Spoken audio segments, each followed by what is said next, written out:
First step, turn hard to open the attack head.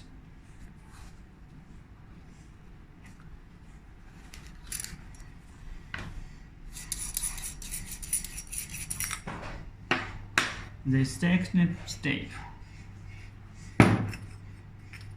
remove the damaged glass nails.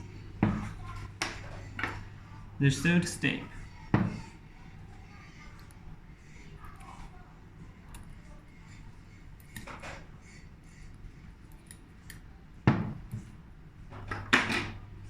ensure that the waterproof ring is in place.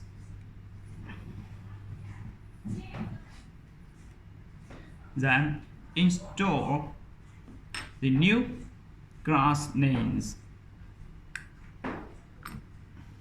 Last, put the attack head on again and tighten it.